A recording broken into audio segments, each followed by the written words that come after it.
Good morning, all of you. So yesterday we have seen refraction of light. So, what is refraction of light? What are the laws of refraction? What is the refractive index? What is the relation between velocity and refractive index? What is the meaning of absolute refractive index? What are the values of refractive indices of water and glass with respect to air? So, when a light ray travels from rarer to denser, what will happen? And denser to rarer, what will happen? We have seen these points in the last class. Recalling some of the important points. So, refraction of light means main points I'm just revising. Refraction of light means the change in the path of light when it enters obliquely from one transparent medium to the other transparent medium. There will be change in the path. Example, light travels from air to water. So, refracted ray bends toward the normal. When light travels from water to air, denser to rarer, the refracted ray bends away from the normal. So during refraction, there will be change in velocity. Velocity of light changes. Wavelength of light changes, whereas the frequency remains constant.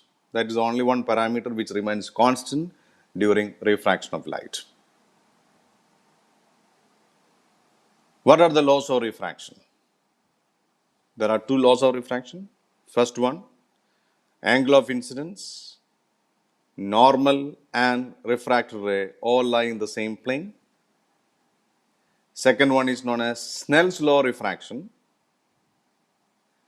That is sine of angle of incidence upon divided by sine of angle of refraction equal to a constant for a given pair of media. This is called refractive index of second medium with respect to first medium.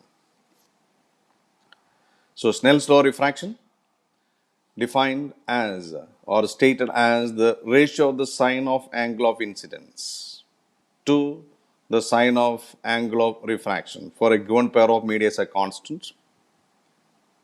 And this constant is called refractive index of second medium with respect to first one.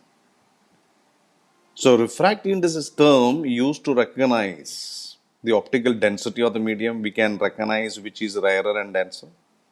Greater the value of refractive index, we say that the medium is denser with respect to the other. And also it tells you how fast or how slow the light travels in a particular medium. And also you get the information about up to what extent the ray changes direction when it goes from one medium to the other medium. And you can see refractive index is related to the velocity of light, as refractive index of a second medium with the first one is defined as the ratio of velocity of light in the first medium to the velocity of light in the second medium. Yesterday we have seen that equation n21 is equal to v1 upon v2, very important relation. Velocity of light in the first medium upon velocity of light in the second medium. And what is absolute refractive index? If the first medium is air or vacuum, then the refractive index is called absolute refractive index. N to 1 equal to velocity of light in air or vacuum, usually we represent by C. So C upon V, or simply N equal to C upon V. So it is called absolute refractive index. The first medium is air or vacuum. Then the refractive index for second medium with the first one, we call it as absolute refractive index, or usually we call it as refractive index. So equation is N equal to C upon V. What is the unit of refractive index? There is no unit. It is the ratio of the same two physical quantities. So there is no unit. And we have seen some new numericals also in the last class. And I think you can remember the refractive index of water with respect to air. It is 4 by 3, 1.33 that you have to remember. And refractive index of glass with respect to air, it is 3 by 2, that is 1.5. Some other values I'm going to give from NCERT that you can see here. So these two values you have to remember. Refractive index of water is 4 by 3, that is 1.33, and refractive index of glass with respect to air is 3 by 2. These are the some important points that we have seen in the last class. Okay, we also recall some of the important, that means values of absolute refractive index of different medium. And we say that refractive index is optical density. It is not related to mass density. We'll see some examples. I will give you that. You can see the screen for that. Okay.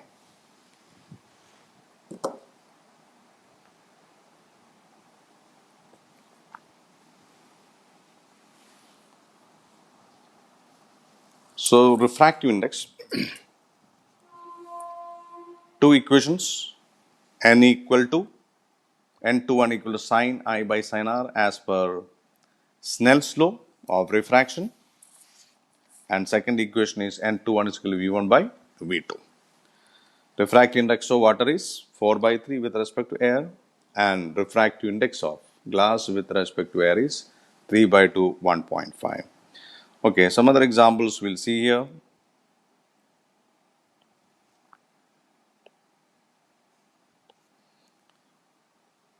So you can see some examples here, exact values of refractive index of different materials we are seen from the NCERT book here. Exactly, if it is vacuum, it is 1. If it is air, it is 1.0003, but we take it as nearly as 1 itself. And you can see that you have to remember this. Ice, it is 1.31, and water is 1.33, that we write it as 4 by 3. You have to remember this. Alcohol, 1.36. Kerosene, 1.44. This value is important one. Kerosene. And fused quartz, 1.46. Turpentine oil, it is 1.47. So these two things I take as just for an example here. Kerosene 1.44 and water it is 1.33. Benzene 1.5, crown glass 1.52. Usually we take it as nearly 1.5. So we take it as a 3 by 2 for our calculation. And another thing you can see different things. Canada balsam 1.53, rock salt, ruby, etc. Diamond. Diamond, you can see that higher refractive index 2.42. Brilliance of diamond is due to total internal reflection of light. So here we can see a last sentence here. An optically denser medium may possess greater mass density. For example, kerosene having high refractive index is optically denser than water, though its mass density is less than. Mass density is less than. So we can see here is that kerosene. The density of kerosene, mass density of kerosene is less than that of water.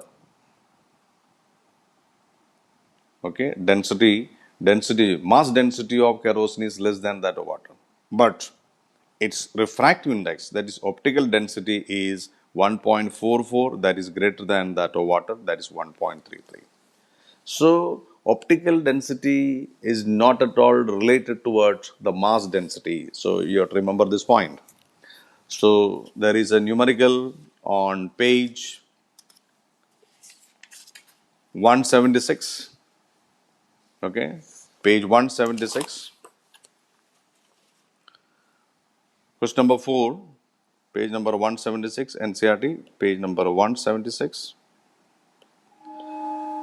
You are given kerosene, turpentine, and water. In which of these does the light travel faster? The values of refractive index are given to you.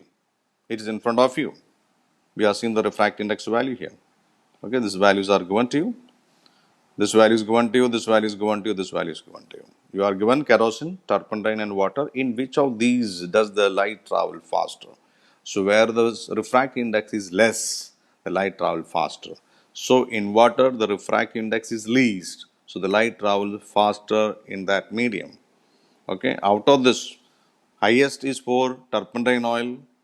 Okay, and therefore velocity of light will be minimum in the turpentine oil out of these three. 1, 2, and 3. You can see that 2 and 3. So kerosene, especially we take kerosene, density of kerosene is less than the density of water, but its optical density, refractive index is greater than that of water.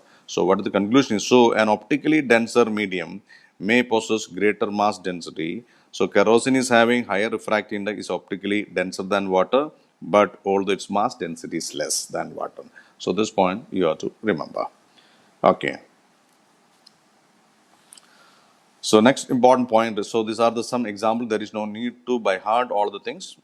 And some water, kerosene and turpentine oil. You can remember even for diamond, the value. Out of this, which one is having highest value refractive index? That is for diamond. So in this box, if you ask, in which medium light velocity of light will be least velocity. So we have to say that it is in the diamond because the refractive index is highest among in this column. Okay.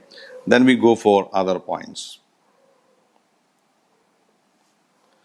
So refractive index, two equations are in front of you, that is equal to sin I by sin R according to Snell's law refraction.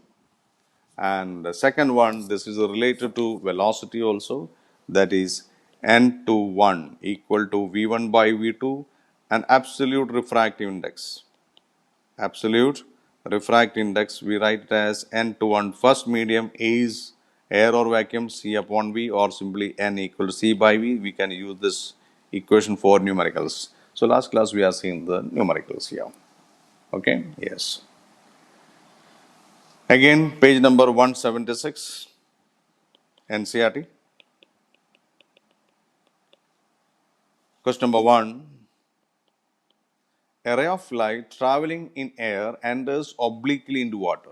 Does the light ray bend toward the normal or away from the normal, and why? So, air to water. I repeat, a ray of light traveling in air enters obliquely into water. Does the light ray bend toward the normal or away from the normal, and why? 1 mark question. It's on page number 176 in your NCRT. So what do you say about it? The light ray? It's a rare medium. Air is a rare medium, and what is a denser medium? So when you draw the refraction, rare to denser, obliquely incident ray, this is the normal, bends toward the normal. Bends toward the normal. Why it bends toward the normal? Because water is a denser medium. So velocity decreases, bends toward the normal. So this is the question number 1.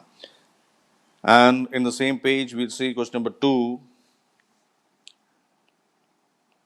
on again page number 176. So yesterday we have seen that example. Once again, we remind. Light enters from air to glass having refractive index 1.5.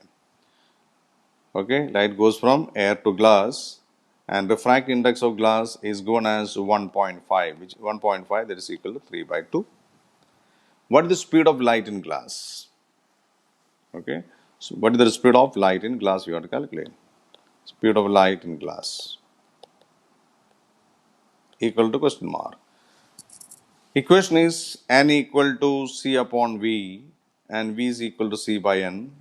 The value of C, you have to remember, is the velocity of light in air, that is 3 into the power of 8 meter per second, divided by n, the value is equal to 3 by 2, 3 and 3 cancel, you are getting 2 into 10 to the power of 8 meter per second. V equal to this. As a note in this, I am giving 3 media here. One is air medium, another is water medium, next is glass medium. So refractive index of water is with respect to air is 1.33. Refractive index of glass with respect to air is 1.5. So when light travels from air to water, light ray bends toward the normal. Light travels from air to glass, bends toward the normal because water and glass are denser with respect to air. Okay, here you see. If light is traveling from water to glass, what will happen? Light is traveling from water to glass. So you have to compare the refractive index. Glass refractive index is 1.5 and water's refractive index is 1.3. So water will act as a rarer medium and glass will act as denser medium. So when light travels from water to glass, what will happen to the refracted ray? bends toward the normal. Bends toward the normal. You have to remember this point. Water to glass, because these are the three common examples: air, water, glass. So water will be rarer medium and glass will be denser medium. Okay, water to glass bends toward the normal. See, if I repeat the same in the different way, suppose light travels from glass to water. Light is traveling from glass to water. What happens to the refracted ray? It's our one mark question. Glass to water. So glass is acting as a denser medium and water is a rarer medium. So when light travels from glass to water, it bends away from the normal. Okay, you have to remember, notes down this point, bends away from the normal. Away from the normal. The glass is a denser and water will be a rarer medium, bends away from the normal. So this is question number 2 from page number 176. And question number 3 is from the table that we have seen just now. Find out from the table 10.3 the medium having highest optical density and also find the medium with lowest optical density from this. So you can see that table there. So table we have seen. So this is the table. And from the table 10.3, you have to find out the medium having highest optical density. Highest optical density. So in this it is highest optical density is diamond 2.42 and the velocity will be least in this medium. And lowest optical density in this. Lowest optical density is air. And usually we take it as nearly equal to 1, which is same as that of the vacuum. If it is a vacuum, perfectly 1. So two values here, maximum and minimum value from the column is a diamond has highest optical density 2.42 and hence the velocity will be least, and the minimum in this column is for air 1.0003 nearly equal to 1 itself. You can write 1 itself, no problem. And so here the velocity will be maximum. That velocity we take it as 3 into the power of 8 meter per second. Okay, yeah. So these are some other points here. Then we go for again refraction through. Next one, we are going to discuss the refraction through glass slab. Okay, we have different types of transparent medium. So we can make different types of transparent medium like this. So glass material is given to you. We can cut the glass material like this. This is the glass material is this. And we can cut the glass material in this way also. Sometimes we can cut the glass material in this way. Sometimes we can cut the glass material in this way. Sometimes we can cut the glass material in this way.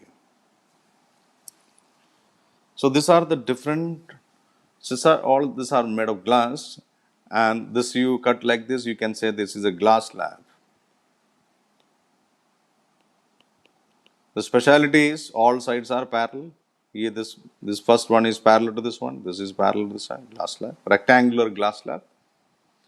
And you can see this is the prism. We call this as a prism, it's a transparent material. But here these two faces are making some angle here. Okay, they are making some angle here. So they are not parallel. These two faces are not parallel.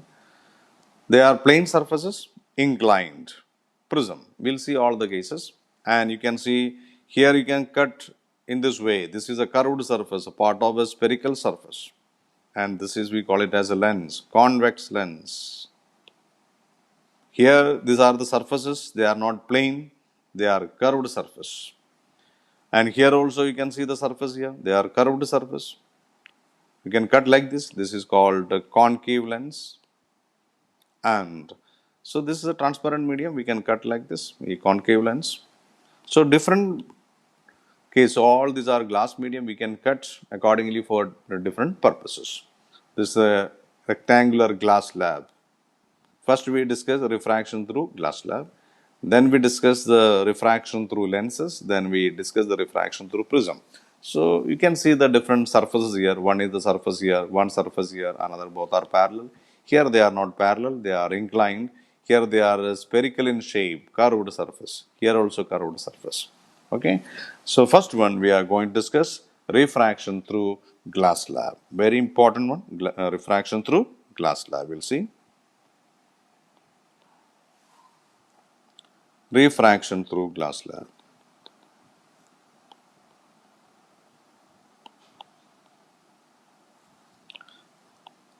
Refraction through glass slab. Okay. So it is a transparent medium. So we have this glass slab here.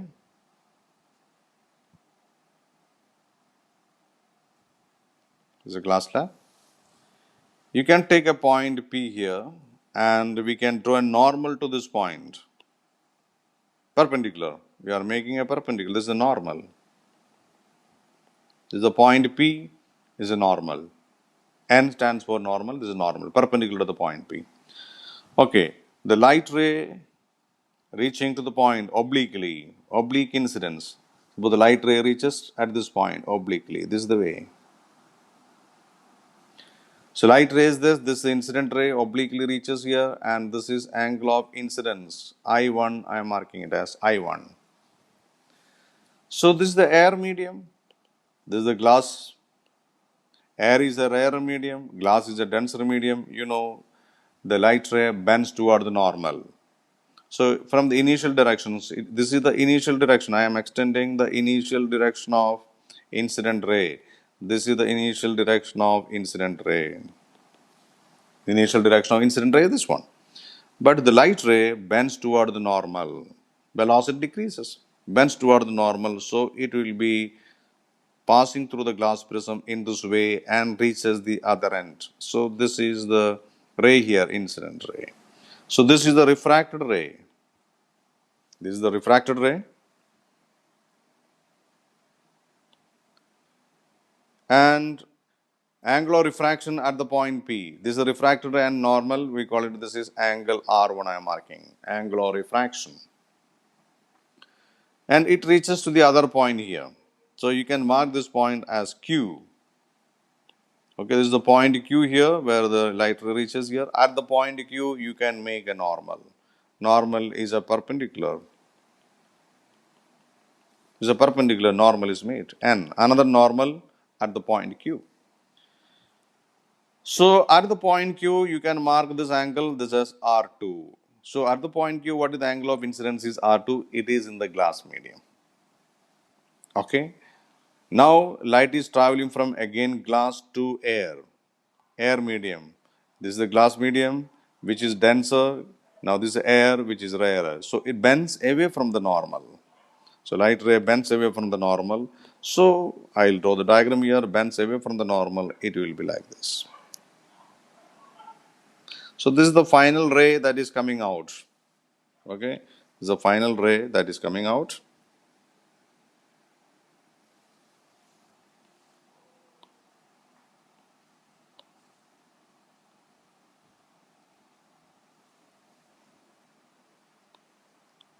So point Q here.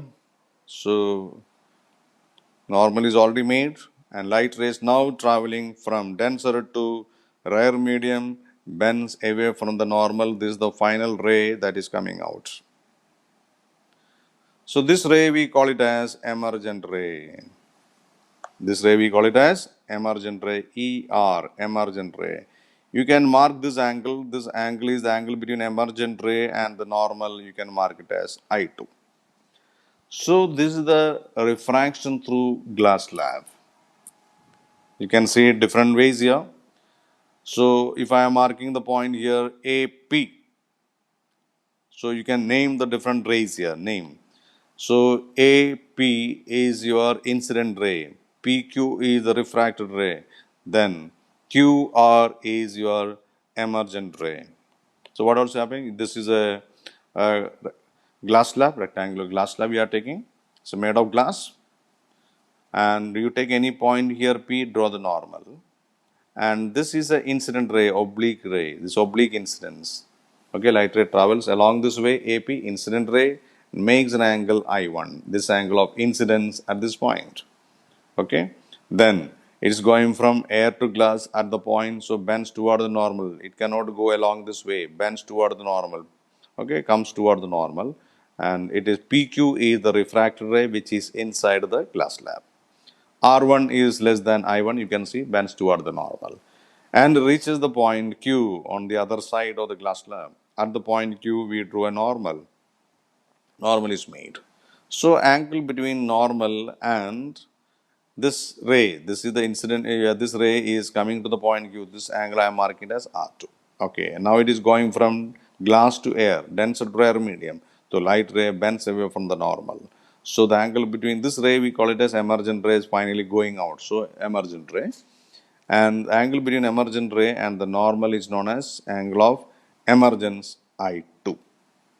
So, specially we mark these two angles here. I1, it is called angle of incidence, and I2, we call it as angle of emergence. And you can see an important point here. This emergent ray is parallel to the direction of incident ray. Emergent ray is parallel to the direction of incident ray. So, this is a very important point. So, these two rays are emergent rays parallel. Emergent ray ER is parallel to the direction of incident ray. So, what you see if you measure this angle I1 and I2, you can see that they are equal. So, angle of incidence is equal to angle of emergence. Very important point. If this is 40 degree, this is also equal to 40 degree. Many times repeated question in the board examination. Angle of incidence is 40 degree. What is the angle of emergence? That is also equal to 40 degree. Equal. This is because their phases, these two phases are parallel, and hence emergent ray is parallel to the direction of incident ray. There is no deviation for this. I think you remember the term deviation. We have marked for mirrors deviation. Reflected ray deviates through an angle 180 minus 2i. I think some of you can recollect. So here, angle of deviation in glass slab is equal to 0. There is no deviation. Why deviation? Why there is no deviation? Because emergent rays itself is parallel. Two parallel rays के बीच का angle 0 है. So there is no deviation for emergent ray in this case. It is parallel to the direction of incident ray. But there is lateral displacement. Okay, initial light rays, what is lateral displacement? I'll explain. This is the initial direction of incident ray, and where is the final position of the emergent ray? Emergent ray is going in this way. So instead of in this way, it is displaced to this much distance and travels. This is called lateral displacement. I mark in the diagram. It will be like this. This is the lateral displacement. So this point you can mark it as SQS is called lateral displacement. Lateral displacement. You will be doing this experiment in the lab. So, and you can calculate lateral displacement from the initial direction of incident ray. What distance away from it the emergent ray is traveling? That is called lateral displacement. It is marked in the diagram as QS is the lateral displacement. So, draw refraction through glass slab and mark the different angles. Angle of incidence, angle of refraction marked here, angle of refraction at this point, and angle of emergence. What about the values of angle of incidence and the angle of emergence? They are equal. Okay, they are equal, main points. This is because emergent ray is parallel to the direction of incident ray. That is important point. Emergent ray is parallel to the direction of incident ray. Angle of incidence is equal to angle of emergence. Angle of incidence, we write it as I1. I1 is equal to I2. Angle of incidence is equal to angle of emergence. If angle of incidence is 35 degree, then angle of emergence is equal to 35 degree. Angle R1 depends upon the value. R1 value depends upon I1.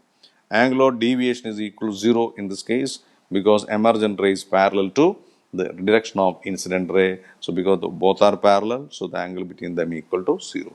These are the different important points that is we are discussing for this refraction through glass slab. It's a very important point. Refraction through rectangular glass slab is this. And you will perform this experiment also in the lab. Draw refraction.